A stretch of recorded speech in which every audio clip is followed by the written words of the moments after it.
कहते हैं कि अगर आपको लाइफ में कुछ बड़ा आर्काइव करना है तो उसकी शुरुआत एक छोटे से स्टेप से होती है। आज की ये स्टोरी सुनकर आपको सच में यकीन हो जाएगा कि अगर आपको कुछ बड़ा करना है तो जरूरी नहीं कि आप कोई बड़ा स्टेप ले। आप एक छोटे से स्टेप से शुरुआत करके भी कुछ बड़ा कर सकते हैं। तो आज की ये कहानी है प्रफुल्ल बिल्लोरे की, जिन्हें हम एमबीए चाय वाला के नाम से भी जानते हैं। अगर बात होती है कि किसी ने चाय बेच कर अपनी जिंदगी बदल ली तो सिर्फ मोदी जी की बात होती है, लेकिन हमारे देश में एक ऐसा भी चाय वाला है जिसने चाय बेचकर अपनी पूरी जिंदगी बदल डाली और सिर्फ 24 साल की उम्र में ही चाय बेचकर करोड़पति बन गया। इनका पूरा नाम है प्रफुल्ल बिल्लोरे। इनका ड्रीम था कि ये एमबीए करेंगे। इसके लिए इन्होंने लगातार 3 साल तक ट्राई किया, मगर हर बार वह फेल रहे। ऐसा नहीं था कि ये पढ़ाई में बहुत ज़्यादा कमज़ोर थे, ये पढ़ाई में अच्छे थे और लगातार हर दिन 6 से 7 घंटे पढ़ाई भी करते थे।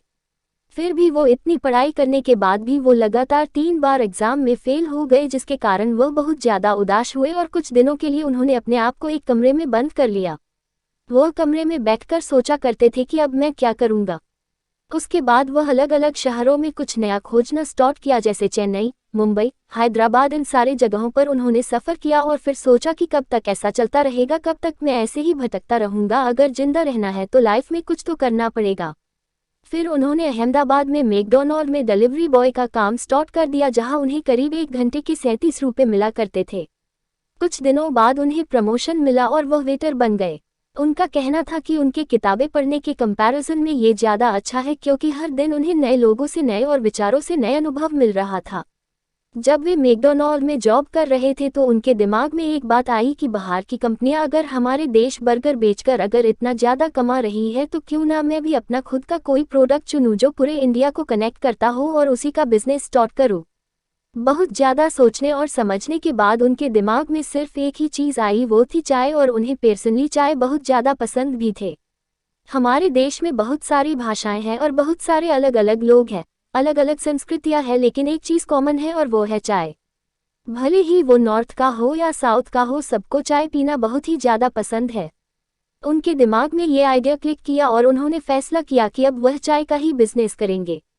उसके बाद वह अपना खुद का एक कैफ़े स्टार्ट करना चाहते थे, लेकिन कैफ़े स्टार्ट करने के लिए उनको लगभग 15 लाख रुपए की ज़रूरत थी। वह एक मिडिल क्लास फैमिली से थे और उनके लिए ये चीज़ बहुत ही ज़्यादा बड़ी थी और यूँ कहे तो इम्पॉसिबल थी।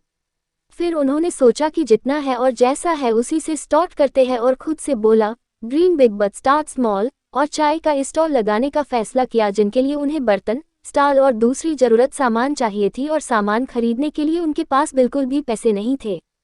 तो उन्होंने अपने पापा से झूठ बोला कि उन्हें कोई कोर्स करना है, जिनके लिए उन्होंने अपने पापा से 1500 रुपये मांगे और उन्हीं पैसों से उन्होंने ज़रूरत का सामान खरीदा और अपने स्टॉल की शुरुआत की। जब उन्होंने अपने चाय का स्टॉल लगाया तो उनके दोस्तों ने उनका बहुत ज़्यादा मजाक बनाया, उन्हें चिढ़ाया और उन्हें बहुत ही ज़्यादा डिमोटिवेट भी किया, पर उन्हें इस बात से कोई खास फर्क पड़ा नहीं और अपने काम को उन्होंने लगातार किया। जब उनका पहला दिन था तो पहले दिन उनके पास कोई भी ग्राहक नहीं आया और उन्होंने एक भी कप चाय नहीं बेचा। फिर उन्हें लगा कि प्रमोशन करना चाहिए, तभी तो लोगों को पता चलेगा और उनके पास चाय पीने के लिए आएंगे।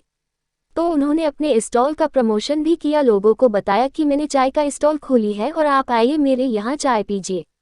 फिर दूसरे दिन उन्होंने 5 कप चाय बेची, जिससे उन्हें करीब 150 रुपये मिले।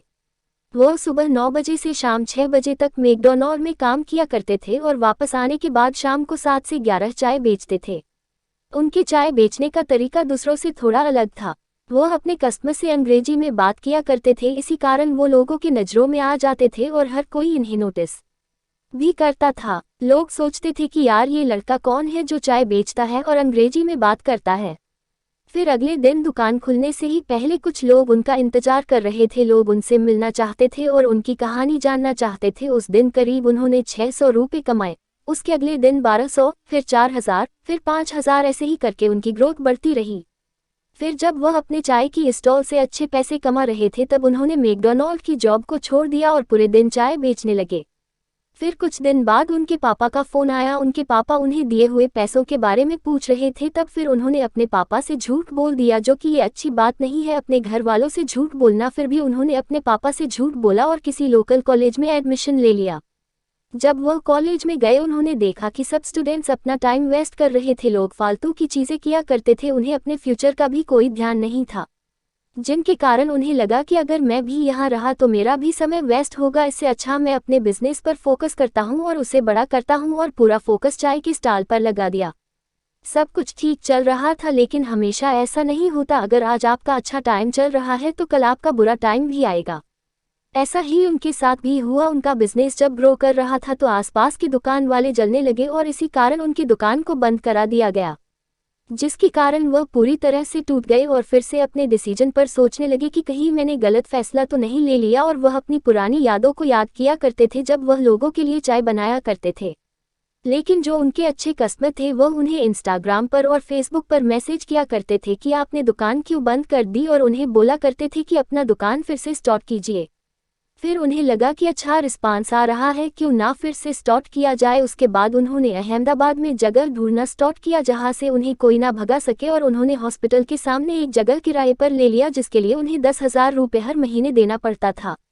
जब उन्होंने अपना नया स्टॉल लगाया तब उन्होंने अपने दुकान का नाम रखा MBA चाय वाला। इसका पूरा नाम था मिस्टर बिल्लोरे अहमदाबाद चाय वाला। इन्हें अपने नाम के कारण बहुत ट्रोल झेलना पड़ा और लोगों ने इनका खूब मजाक भी बनाया, लेकिन इन्होंने इस बात की परवाह नहीं की और अपना काम करते रहे। धीरे धीरे इनकी ग्रोथ होती रही। ये अपने स्टॉल पर ही कुछ प्रोग्राम किया करते थे जैसे एंटरप्रेन्योरशिप, प्राकृतिक आपदाएं या फिर कुछ सामाजिक मुद्दे जिन पर चर्चाएं होती थी और लोग अपना अपना ओपिनियन रखते थे। ये चीज़ लोगों को बहुत ज़्यादा पसंद आती थी, जिन कारण इनका नेटवर्किंग धीरे धीरे बहुत बढ़ा, जिनकी पॉपुलैरिटी भी बहुत ज़्यादा बढ़ी। धीरे धीरे इनका बिजनेस इतना बड़ा हो गया कि आज इनका टर्नओवर करोड़ों में होता है और पूरे वर्ल्ड में अलग अलग देशों से इनके पास ऑर्डर आता है। अलग अलग देशों में जाकर ये लोगों के लिए चाय बनाते हैं। वो एक दिन का इतना चार्ज करते हैं जितना एक IAS ऑफिसर एक महीने में कमाता है। इन्होंने अपनी करियर की शुरुआत सिर्फ 20 साल में किया था और 4 साल में उन्होंने के जबरदस्त सक्सेस हासिल की। यह अपने कुछ दिए गए इंटरव्यू में बताते हैं कि उनकी ये जर्नी इतनी आसान भी नहीं थी। जब वह अपनी पुरानी वाली स्टॉल चला रहे थे तब उन्हें इसके लिए 4 बार जेल भी जाना पड़ा था और लोग इन्हें बहुत ज़्यादा ट्रोल भी किया करते थे कि तू इतना ज़्यादा पढ़ा लिखा होकर चाय बेच रहा है, क्या कर रहा है तू। और इनके घर वालों को भी बहुत ज़्यादा ट्रोल किया जाता था कि तुम्हारा लड़का तो चाय बेचता है, क्या करेगा वह ज़िंदगी में। लोग उनके माँ बाप को बहुत ज़्यादा ताने दिया करते थे। लेकिन आज जब उन्हें सक्सेस मिल गई तो सिचुएशन बिल्कुल पलट गई है। लोग उनके माँ बाप की बहुत ज़्यादा तारीफ करते हैं और प्रफुल्ल बिल्लोरे की भी बहुत ज़्यादा तारीफ करते हैं कि तुम सच में कुछ बड़ा अचीव करके दिखाया। आज प्रफुल्ल बिल्लोरे बड़े बड़े कॉलेज में अपना टॉक देते हैं और लोगों को बताते हैं कि आप भी कुछ कर सकते हैं। प्रफुल्ल बिल्लोरे वह एक एंजल इन्वेस्टर भी है जो लोगों को पैसे देते हैं उनका बिजनेस स्टार्ट करने के लिए। तो ये थी MBA चाय वाला की इंटरेस्टिंग जर्नी। उम्मीद करता हूँ कि आपको इनसे कुछ सीखने को मिला होगा और पसंद आया।